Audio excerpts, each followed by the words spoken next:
The maintenance tip is brought to you by Roswell Trailers.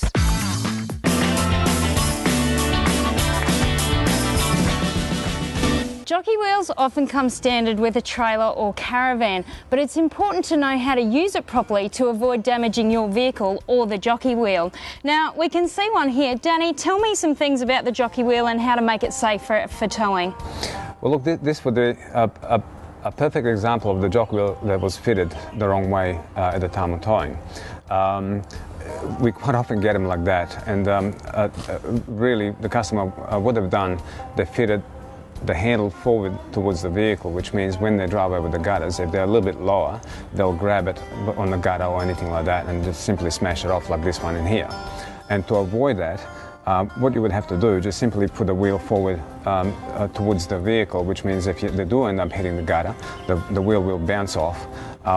It may make a scrape or something like that, but it won't break by any means, and they will have a jockey wheel for a long time instead of having it like that in pieces. Can you give me some ideas of what I should be doing to maintain my jockey wheel to make sure it does stay in good working order?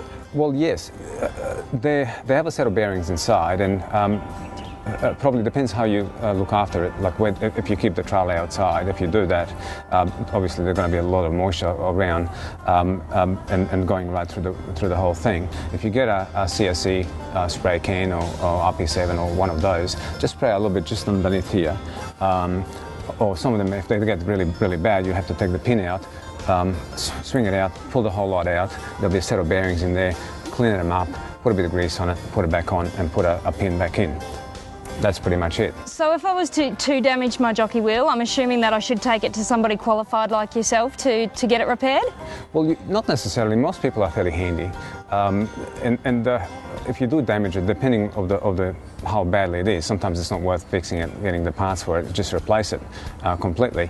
But in this case, like what we're going to do, we're going to take the pin out, which anyone can do. The only thing they need is a punch like this and a hammer. And the right handle to replace it. So what we're going to do, we're going to slide it in here.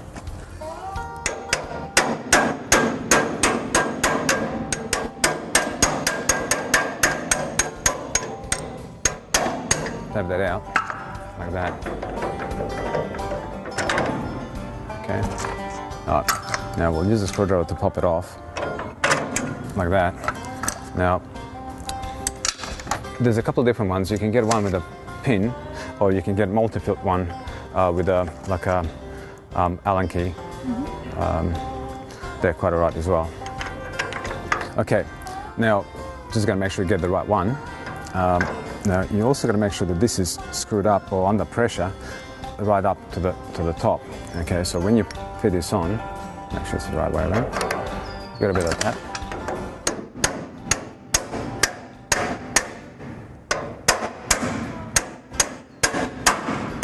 Get it changed.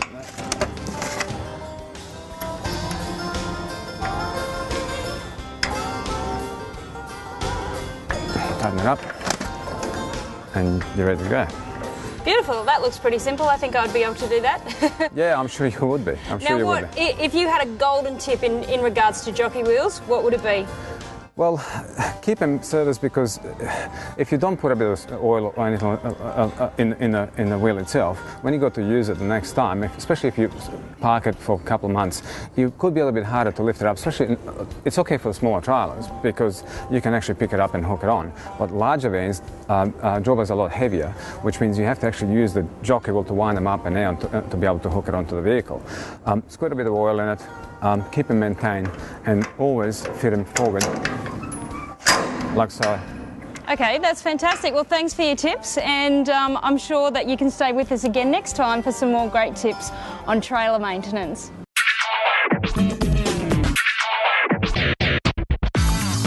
A fantastic way to lap up the most stunning sunset you will probably ever see is on board the Lark Afternoon Cruise. And Jada is our driver this afternoon. Now what I'm going to say is the Larks were not built for comfort. So there's no suspension. So just make sure I'll drive nice and like a lady driver anyways, really easily. I imagine that this is one of the top things on the list that you recommend people to do when they come here. Oh my goodness, I work here, but if I was coming here, I'd come here on this tour. I also got a chance to chat with one of the Lark owners, Catherine, to ask just how one comes to own something so extraordinary and bright pink. Did you ever think that in your life that you would be the proud owner of a very large mechanical duck that has a 300 horsepower engine? Absolutely not, no. I actually married into the business. I have been involved for about 15 years and the Larks have been going 17 years this year, but it was never something I ever dreamed of, but I would not, wouldn't give it back for the world. It's a nice addition to the family, though. Absolutely, 2 big pink Larks to look after. Yeah, they're lots of fun. So what is it like to actually drive the Lark? We're sitting at the back watching you, and you're pretty comfortable with those gear changes. It is a lot of fun. I knew I was going to drive it today, and I was looking forward to it all day. And even though we drive it quite often, it is a lot. It's like I'm going on a tour myself. It's a good fun. It's like four-wheel driving on water without suspension.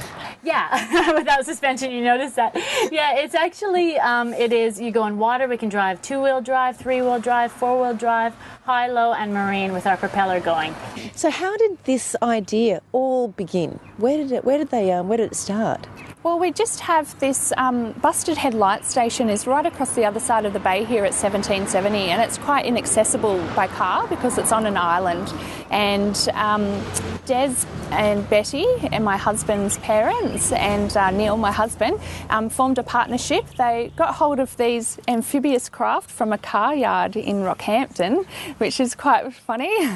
The first one's the Joseph Banks, which is that one behind you there, Peter, that was being used in the car yard in Rockhampton for promotional, and it was already pink. So they saw that, Des saw that and thought, wow, what an unreal machine to be able to access that coastline up there. And you know me, always keen to give things a go. I persuaded Jada to let me take the wheel. Oh, you're hired. I'm just going to go to sleep. What does it take to get a job like this, driving one of these things at 1770? Oh yeah, it's who you know. No, it's actually, we've all worked out here on the reef together. We all know each other well, but really you need to know your wildlife. You need to know your history. You need to be good to the equipment. And you need to really, really have a passion, actually. That's the biggest thing. The Lark Adventure really is for everyone, littlies and big kids included. And the tour has even picked up quite a few awards. We've won the Small Tour Operator Awards for quite a few years, and also Cultural and Heritage Tourism.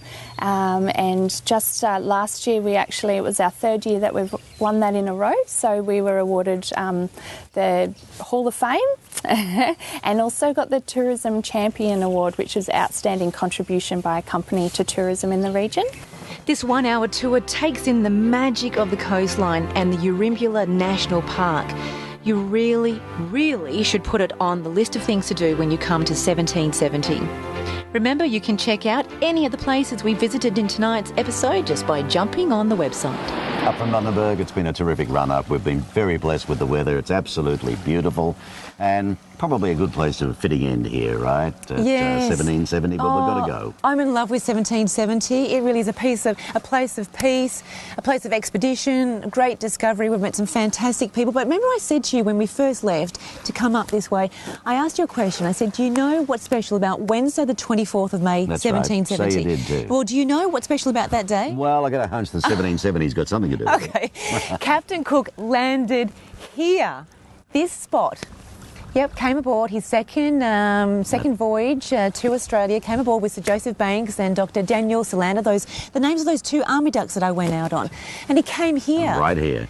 On board he had beer and beef and bread and some raisins, so all the necessities plus something to keep him regular. My word. Next week, we are heading to Gladstone, one of Queensland's best kept holiday secrets. Shh. No, really. We know you'll be pleasantly surprised with what this area has to offer. See you then. Bye. I don't want to go.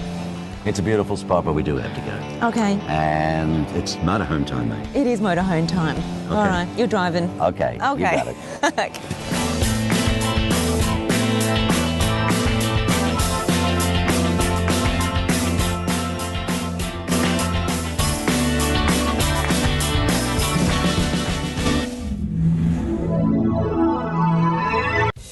This show was brought to you by Telvor Motorhomes.